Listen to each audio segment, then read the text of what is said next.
All right, everybody. There is a bit of a problem, potential issue. Not even a big issue. It's a slight issue. I watched the Community Shield on Sunday, and there is some things that, as a Liverpool fan, I have slight concerns, maybe. So, Liverpool played the Community Shield on Sunday. They drew 2-2 with Crystal Palace, and they lost on penalties. And so now, after analyzing the game, rewatching it again this morning, there are a few things that are interesting in the way that they play, and some things that I noticed that they could improve on, and the need for, I think, three signings. Three signings in the next month. The transfer window ends at the end of the month, September 1st. So, to begin, what I liked. I loved the attack. It looked as though that there has been this phenomenal case of technical ability that maybe we lacked last season when they won the Premier League. Hugo Ekitike looks brilliant. He's a big guy, excellent hold-up play, runs the channels really well. Link-up play is there. His ability to make things look easy at his size was actually something that I didn't really anticipate. Cody Gakpo looked a little lethargic, a little whatever.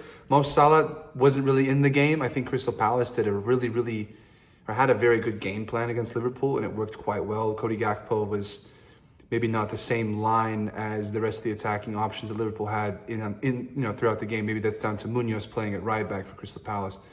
That right side that Crystal Palace had that entire game was very good, looked very dangerous. Milos Kerkez and Virgil van Dijk had some miscommunications throughout the game, which is going to come, I think, normally with more repetition and more games being played together. But particularly what I really liked was the interplay of the attacking options, and that goes down to Florian Wirtz. Florian Wirtz was brilliant in the game against Crystal Palace. I thought that his ability to link play and give a team 10, 15 yards up the pitch is unbelievable. And just the way his ability on the ball, the way that he reads the game at his age is fascinating to watch. He's such a good football player, and it's such a exciting time to be a Liverpool fan. However, there are some issues, though, that I did notice. The first thing is height. I think corner kicks specifically and set pieces, Liverpool's going to concede some goals. The fullbacks are not the tallest. The team lacks, I think, a little bit of height. I think what we lack in the middle of the field is pace. Particularly, we saw this last season where Slot kept the same midfield three going, and what kind of, in a weird way, well, not a weird way, but what kind of makes it a little interesting for me this season is how they utilize Ryan Gravenberch, because he is pivotal to this team. And the issue is, as soon as he's not in the team, the drop-off from him playing in the six to Curtis Jones and Dominic Szoboszlai, who I didn't think were great in the game. I think they were left on islands most of the game. I thought Jones got a lot of hate. I actually think he's not a bad football player. He retains possession well. Szoboszlai didn't look comfortable. This was probably his worst game of I guess you could say, the preseason. McAllister looked a little on edge. He's coming back from injury. Endo didn't look great when he came on. Wanted to maybe see a little bit of Rio Ingamoa, if I'm saying his name right. Was so much fun to watch this preseason. It was interesting to see that Slot didn't bring him on. Maybe even Ben Doak could have come on for even Salah. I thought Salah was pretty poor the entire game. Someone to stretch the field and maybe get some guys in behind and get them up the pitch a little bit. Crystal Palace had them in their half of the field, had Liverpool in their half of the field for much of the second half. I thought Liverpool were very poor in transition. It was a common occurrence last season that we saw when Ryan Gravenberch did get leggy in the second half of the season. I think Liverpool need three things. Potentially four, but I think the most realistic option is three. I think Alexander Isak is needed in this team. And the reason why is because when the level of drop-off from Ekitike when he came off, the entire shape just went out the window. There wasn't that spearheaded threat leading the line. And looking at the bench, it was a little weak yesterday. I mean, with Luis Diaz gone, with Darwin Núñez gone, I would hope that they go buy a striker. I think a striker is more important than a left winger. I would much rather see Ingamoa get minutes this season, maybe be the sixth wild card option of the five forwards that I think Liverpool need, which made them so dangerous last season, was their attacking options. So striker particular is very important. The second thing, and center half as well, Joe Gomez can't be relied upon. Kwanzaa's gone to Bayer Leverkusen. It would be interesting to see. I would love Mark Guehi. I thought he was excellent yesterday up until he went off injured. I'm pretty sure he went off injured, if I'm correct in saying that. I think he's a very good center half. I said a year ago, he was England's best player in the Euros. I thought he was an admirable defender. He did everything right, plays the ball well with both feet, is able to pick passes in between the lines. He looks like a leader. He could not be a better player to add to this team. The only issue is the asking price, which is £50 million from the last thing that was reported by Sky that Crystal Palace wanted for him. And the third thing, and this is the most important thing in my opinion, it's not even the center half position. Liverpool need to get a 6. I hear a lot of things about the left side of the field, left side of the pitch. They need to get a left winger.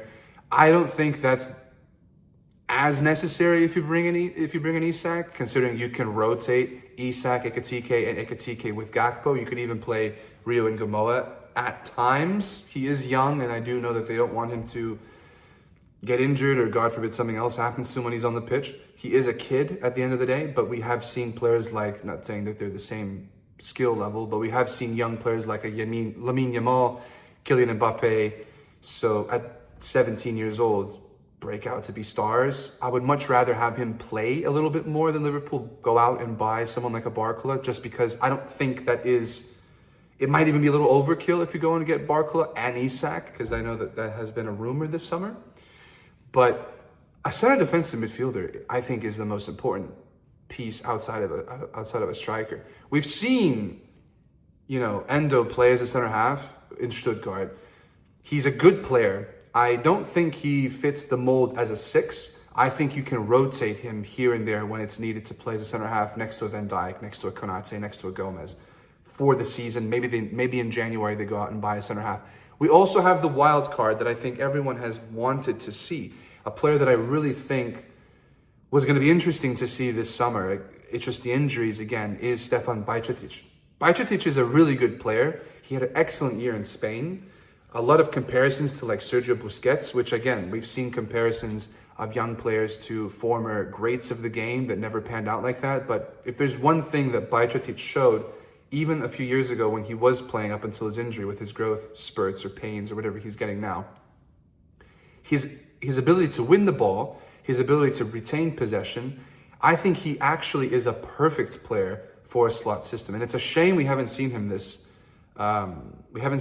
summer because of the injuries. And that's another thing. Can he be relied upon? I hope he can, because I think there is quite a player there that would be really useful in this team, whether that is a rotation 6, whether he has, the ability to play as a center half, which he did play in the youth system as well, until Klopp turned him into a center defensive midfielder when Fabinho's legs went. But it's interesting to see the options. I don't think Liverpool will play the way that they did against Bournemouth on Friday. I think we'll probably see McAllister play in midfield with Dominic Szoboszlai. I think Szoboszlai needs to play, so I'm going to be interested. It's going to be interesting to see how Szoboszlai is used or utilized in this team. Is it potential that we see Szoboszlai play in the position that he played last year? We see Florian Wirtz kind of drift from the left, roam a little bit, give that left side to Milos Kerkez to bomb on and just kind of have someone that can cover the space for him. I don't know. I'm not a manager. I'm not a tactician. But I think it's going to be very important to play Szoboszlai, which makes me think, what happens to McAllister? McAllister, for whatever reason, is the one for me that is 50-50. And I don't know why, because I think he was Liverpool's best player last season. He was brilliant last year. I love Alexis McAllister. So they have to figure out how they're going to utilize those two. I think they'll probably play in the double pivot. McAllister, hopefully, in the next couple of days, will get back up to speed and will be able to play. I'm not worried particularly about Liverpool now. It's just the depth. I still believe that Isak and Guehi, or Gehi, however you say his name, will be added to this team. And it's not a cocky thing. I just think it's set in the stars. We'll see Newcastle go out, maybe get a Jackson, maybe get someone else as a striker, maybe Mateta. I don't know. I really don't know. But I think Isak to Liverpool will happen, considering that there is FFP issues that Newcastle has. They just signed Malik Thiaw, however you say his name, from AC Milan. But I think they need to sell him in order to have some time. I think in the next week we could see that deal be done. I really do. It's not a matter of being cocky. I think that Isak could be a Liverpool player before Liverpool play Newcastle, which I think is the second game of the season at St. James's Park. I wouldn't be surprised. Because at this point, the power now is with the player. People will say it's with the club, but it's with the player. He will not play, probably. We've seen Eddie Howe go out and say that he wants players to be at the club that want to play for the club, which kind of hints potentially that he could be on his way out. I don't think it makes any sense for them to keep him for 6 months and they try again in January. I think they sell him this summer, considering that Liverpool is the team that he wants to go to, have probably the best package that they can offer. And I think it makes the most sense for this point in his career to play at that next level. So those are my issues with it. Now, looking at Friday, I'm going to give a prediction. I think Liverpool will win. I'm going to go 3-1. I think Liverpool will concede some goals this year. I think there'll be some games where they score a lot. And I think Liverpool will win most of those games that they are high-scoring affairs because of how brilliant the attack is. However, they really need to reintegrate Gravenberch back into this team. They need to get another center half. And Isak needs to come. So those are my things with this video, or my points of this video. I think Liverpool were piss poor on Sunday. Crystal Palace deserved to win it. Congratulations to them. 2 trophies in 85 days. Haven't won a trophy in 109 years, if I'm correct in saying. So congratulations to the Eagles. You guys have a brilliant fan base. Yeah, so if there's any other team that deserves to win a trophy, it's them. Brilliant manager, brilliant players. They played really well on Sunday. They're going to be an exciting team to watch, actually, if they can keep Eze. It's a really, really fun team to watch, especially on the counter. So if you like this video, leave a like. If you don't like it, I don't know what to tell you. But thank you, everybody, for listening. We'll be back with more content this week. The Premier League does start on Friday. Liverpool are playing Bournemouth. We'll be back. Leave a like, leave a comment, leave, maybe subscribe.